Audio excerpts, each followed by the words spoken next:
আজকে সোনালী ব্যাংকের সামনে নতুন টাকা কেনার জন্য গিয়েছিলাম।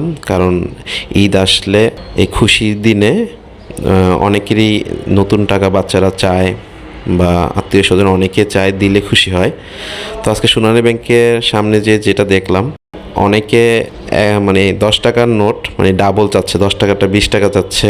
তাহলে টোটাল যদি 1,000 টাকা হয় সেটা 2,000 টাকা যাচ্ছে, মানে 100% লাভ বা 50% লাভ। এভাবে তারা মানে টোটালি যারা মানে নোট কিনতে যাচ্ছে, এও ব্যাংকের সামনে সোনালী ব্যাংকে গেলে টাকাটা পাচ্ছেন, এবং নতুন নোট তো মানুষে ব্যাংকের থেকে নেয়। আর আমরা কুমিল্লার মানুষ, ব্যাংকের সামনে দুর্নীতি হচ্ছে কিন্তু আমরা সেটা খেয়াল করতেছি না। তো ওরা হয়তো বা 10% লাভ করতে পারে, কিন্তু এখানে 50 এবং 100% লাভ করতেছে। এটা কিভাবে সম্ভব? দেখেন, ব্যাংকে গেলে টাকা নাই, কিন্তু এখানে টাকার পাহাড় দিয়ে রাখছে। কিন্তু আমরা ব্যাংকে গেলে নতুন টাকা পাচ্ছি না।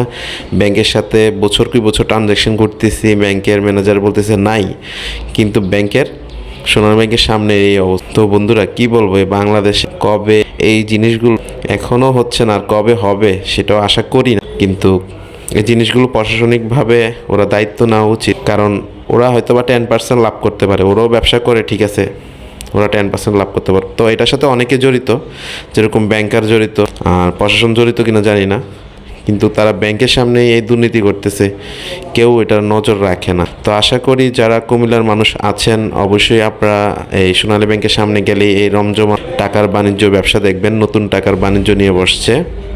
আমি মনে করি বাংলাদেশে যে কোনো বিজনেসই করে, যেই করুক, মনে হয় একদিনে বড়লোক হয়ে যেতে চায়, সেটাই আর কি।